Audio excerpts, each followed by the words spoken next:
Hello everyone, welcome to my YouTube channel. इस video में हम नेक्स्ट टॉपिक पढ़ेंगे जो कि है आर्चेस। आर्चेस क्या होते हैं? आर्चेस जो है वो कर्व्ड स्ट्रक्चर होते हैं। ये प्रोवाइड किए जाते हैं लॉन्ग स्पैन ऑफ स्ट्रक्चर में, जिनके जो लेंथ होती है बहुत बड़ी होती है, वहाँ ये प्रोवाइड किया जाता है ताकि हम बेंडिंग मोमेंट को रिड्यूस कर सकें। ये हैं हमारे डिफरेंट टाइप्स ऑफ आर्चेस। जब भी हमारे पास ये डिफरेंट टाइप ऑफ आर्च रहेंगे, या तो 3 इंच या तो 2 इंच आर्च, तो इसके अगर ऊपर हम यूडीएल अप्लाई करेंगे तो बेंडिंग मोमेंट जो है वो ज़ीरो होगा। बेंडिंग मोमेंट ज़ीरो होगा at each and every section में।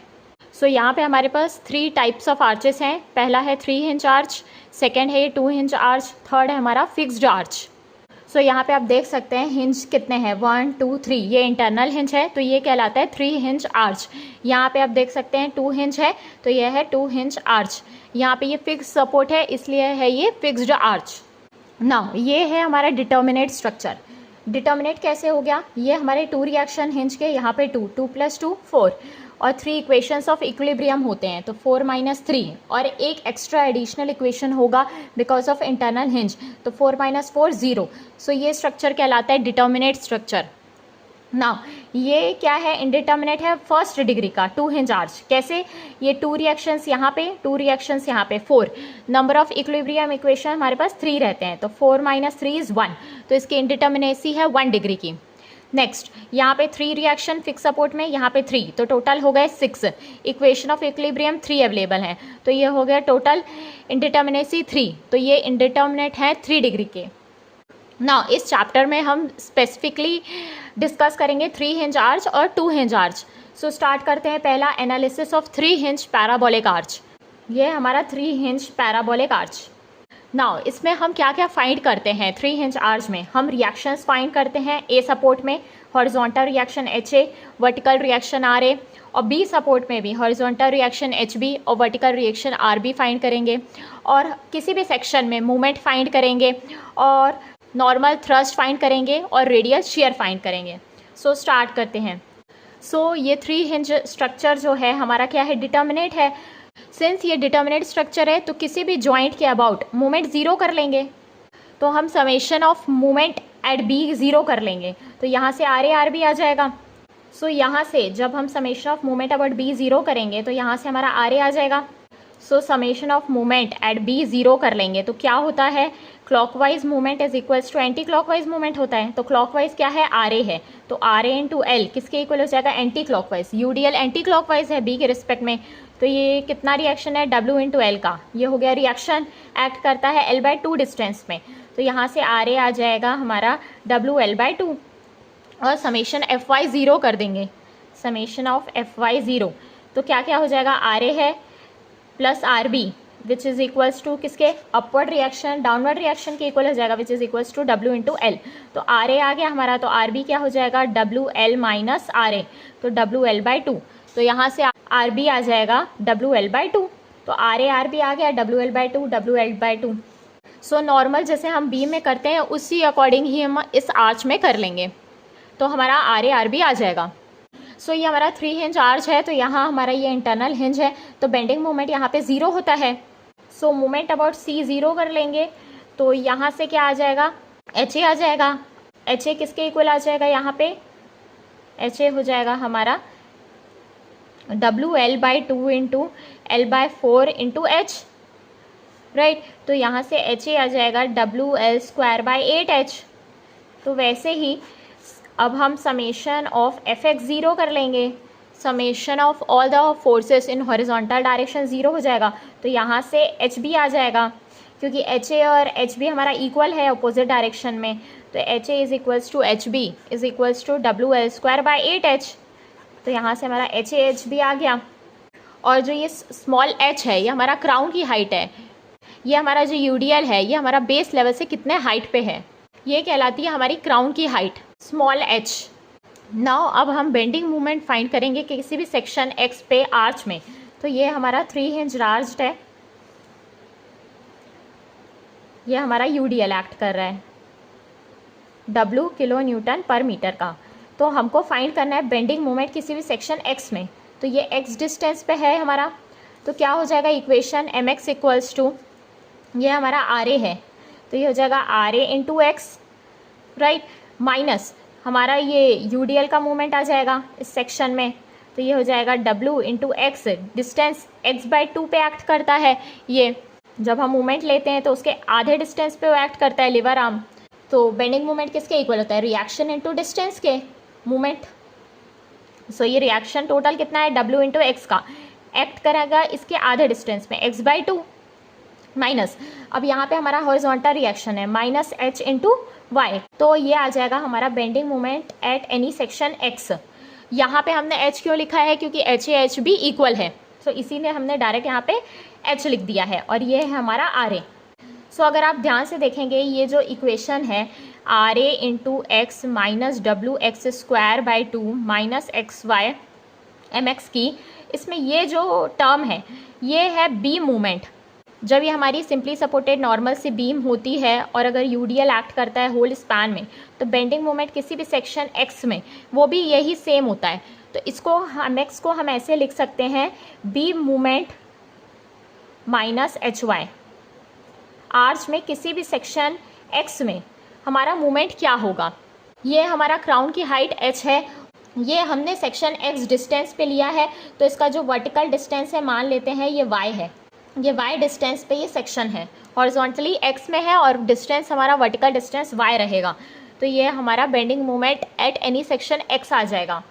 सो h हमारा क्या हो गया, h जो अभी हमने फाइंड किया W²/8h small h crown height है ना, तो h हमने फाइंड कर लिया। इसमें y क्या होता है, पैराबोलिक आर्च का ये इक्वेशन होता है, मैथमेटिकल इक्वेशन पैराबोलिक आर्च के लिए। यहाँ पे y जो है डिस्टेंस होता है 4 into H into x bracket l minus X by L square, ये होती है equation of y parabolic arch के लिए, इसको आप याद कर सकते हैं। सो यहाँ पे x आपको सेक्शन का डिस्टेंस गिवन होगा, जो भी डिस्टेंस गिवन है, l आपको गिवन होगा और क्राउन हाइट h भी गिवन होगा, l आपको पता है, वो ये वैल्यूज पुट कर देंगे तो यहाँ से y जो है हाइट आ जाएगी। सो इस तरीके से हम बेंडिंग मोमेंट किसी भी सेक्शन पे फाइंड करेंगे आर्च में। So bending moment at any section x in arch किसके इक्वल हो जाएगा, beam movement minus H Y. Beam movement क्या आ जाता है यहाँ से, R A into x minus W x square by 2। Y क्या होता है पैराबोलिक आर्च के लिए, 4hx bracket l minus X by L square. So यहाँ पे जब हम वैल्यू सब्सटीट्यूट करेंगे आर ए की आया WL/2। सो हम इस इक्वेशन में जब वैल्यूज़ पुट करेंगे पैराबोलिक आर्च के केस में, तो यहाँ पे आप ध्यान से देखेंगे आर ए WL/2 है, तो ये सब जब वैल्यू पुट करेंगे तो हमारा जो mx है वो 0 आएगा। तो हम ये देख सकते हैं कि अगर यूडीएल है तो जो बेंडिंग मोमेंट है वो 0 होगा हर जगह एक 3 इंच आर्च में, right. So under the UDL the bending moment is 0 everywhere in the 3 inch arch. तो moment at any section x 0 होगा जब यूडीएल है हमारा 3 इंच आर्च में। इसीलिए हमने स्टार्टिंग में बताया था कि आर्चेस इसलिए यूज़ किए जा सकते हैं ताकि हम बेंडिंग मोमेंट को रिड्यूस कर सकें एक लॉन्ग स्पैन ऑफ स्ट्रक्चर में। तो यहाँ पे बेंडिंग मोमेंट तो 0 हो गया, तो बेंडिंग मोमेंट 0 हो गया, तो जो हमारे लॉन्ग स्पैन स्ट्रक्चर्स होंगे, ब्रिजेस होंगे, गडर्स होंगे, वहाँ पे हम आर्चेस का यूज़ कर सकते हैं in place of beams.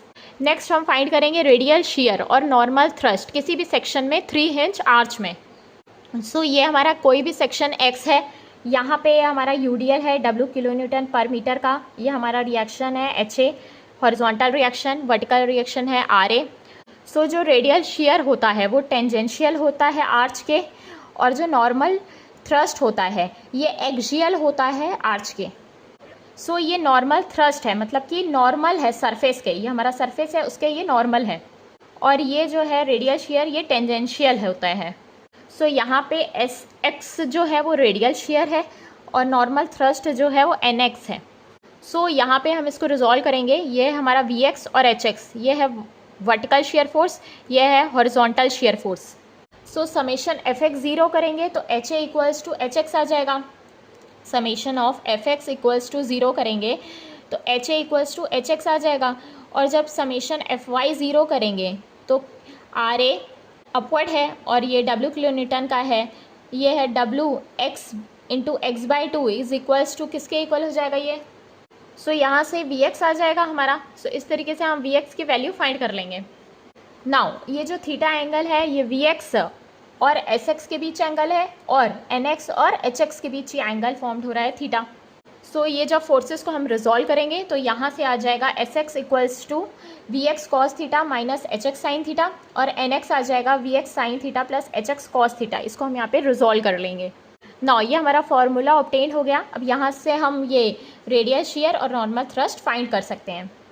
Now यहाँ पे हमको थीटा की वैल्यू क्या पुट करनी है। सो यहाँ से हम फाइंड करेंगे थीटा।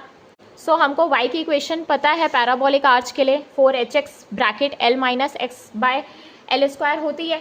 सो हमको ये भी पता है tan थीटा किसके इक्वल होता है, dy by D x is equals to, differentiate कर देंगे इसको तो डिफ्रेंशिएशन क्या हो जाएगा इसका 4h l minus 2x by L square हो जाएगा। ये डिफ्रेंशिएशन lx का differentiation with respect to x l हो जाएगा और एक्स स्क्वायर का 2x हो जाएगा। तो थीटा यहाँ से आ जाएगा tan inverse bracket 4h bracket l minus 2x by L square.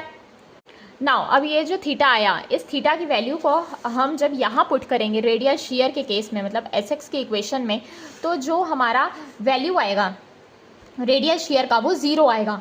So if you put theta value in the equation of radial shear then radial shear जो है वो हमारा 0 आएगा, एस एक्स 0 हो जाएगा। सो हमारे 3 इंच आर्च के केस में एक बेंडिंग मोमेंट 0 आ रहा है और एक रेडियल शियर 0 आ रहा है। सो यहाँ पे मैंने लिखा है अगर 3 इंच आर्च हो या 2 इंच आर्च पैराबोलिक आर्च है हमारे पास और वो सब्जेक्ट हो रहे हैं यूडीएल से, पूरे स्पैन में अगर यूडीएल है तो बेंडिंग मोमेंट और रेडियल शियर दोनों की वैल्यू 0 होगी किसी भी सेक्शन में। लेकिन अगर यूडीएल के साथ साथ कुछ भी पॉइंट लोड या रिएक्शन है तो ये वैल्यू 0 नहीं होगी। सो ये इंपॉर्टेंट पॉइंट है, ये कई बार एग्जाम्स में पूछा जाता है। सो आपको ध्यान रखना है when 3 inch and 2 inch parabolic arch are subjected to UDL over the entire span, then bending moment and radial shear both will be 0 at every section.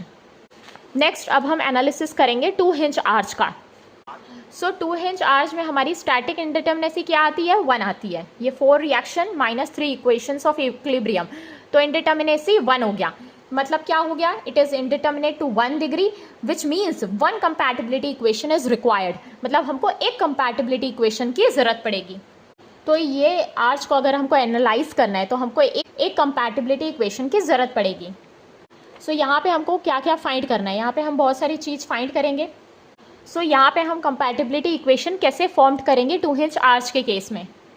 सो ये हमारा सिंस हिंज सपोर्ट है तो यहाँ पे कुछ भी डिस्प्लेसमेंट आएगा क्या, हॉरिजॉन्टल रिएक्शन ए के साइड में यहाँ पे डिस्प्लेसमेंट होगा क्या, नहीं होगा। तो ये 0 के इक्वल हो गया। तो डिस्प्लेसमेंट क्या होता है हमारा, ए के रिस्पेक्ट में strain energy with respect to horizontal reaction equals to 0 हो गया। ये किसके इक्वल हो गया, displacement at horizontal reaction H का, तो ये हमारा 0 हो गया। ये किसकी इक्वेशन है, कैस्टिंग-लियानोस थ्योरम की। सो इस जॉइंट पे कोई भी डिस्प्लेसमेंट आने नहीं वाला है तो उसको हम 0 कर लेंगे। सो इसको हम principle of minimum potential energy भी बोलते हैं। सो स्ट्रेन एनर्जी को डिफ्रेंशिएट करो विथ रिस्पेक्ट टू ऐसे फोर्स को जिसको हम रिडंडेंट मान रहे हैं और फिर उसको 0 के इक्वल करें, फिर वहाँ से हम फाइंड करेंगे। सो यहाँ पे हम कोई भी एक रिडंडेंट फोर्स फाइंड करेंगे। सो स्ट्रेन एनर्जी को with respect to that redundant force differentiate करने के बाद 0 पुट करेंगे। सो वहाँ से हम रिडंडेंट फोर्स को फाइंड कर सकते हैं। ये कहलाता है हमारा principle of minimum potential energy या कैस्टिंग-लियानोस थ्योरम। सो हमको पता है स्ट्रेन एनर्जी किसके इक्वल होता है, integration of M x square D x by 2EI। So M x क्या है, मूवमेंट है आर्च में, तो एम एक्स किसके इक्वल है, beam movement minus H y के। सो अब हम ये वैल्यू को यहाँ पुट कर देंगे तो यहाँ पे हमारा क्या आ जाएगा, partial derivative strain energy with respect to H equals to 0। तो यहाँ ये हो जाएगा integration M minus H Y का whole square by 2EI into D S. यहाँ पर हम वैल्यूज़ को पुट कर देंगे तो ये है हमारा beam movement minus H Y का whole square D S by 2EI। So यहाँ से एच आ जाएगा, integration M Y D S by E I by integration Y square by E I into D S. So यहाँ से horizontal reaction या horizontal force obtain हो जाएगा। सो हमारा जो हॉरिजॉन्टल रिएक्शन एच ए और एच बी दोनों तरफ क्या है, सेम है। जब हमने समेशन एफ एक्स 0 किया तो हम यहाँ देख रहे हैं एच ए और एच बी इक्वल है which is equals to H. So R A R B हम कैसे फाइंड कर सकते हैं, using summation of moment about B 0 और समेशन ऑफ एफ वाई 0। और किसी भी साइड में किसी भी सपोर्ट के अबाउट मूवमेंट ज़ीरो कर लेंगे तो वहाँ से आर ए आ जाएगा, समेशन ऑफ वाई ज़ीरो कर लेंगे तो आर भी आ जाएगा। सो ये 2 हिंज आर्च में जब हम यूडीएल को सब्जेक्ट करेंगे तो हमारा जो बेंडिंग मोमेंट है वो ज़ीरो आएगा और रेडियल शेयर भी ज़ीरो आएगा। उसको भी आप चेक कर सकते हैं। सो इस तरीके से हम हॉरिजॉन्टल रिएक्शन भी फाइंड कर लेंगे 2 हिंज आर्च में। सो इस तरह से दोनों का एनालिसिस हो गया, 3 हिंज आर्च का भी, 2 हिंज आर्च का भी।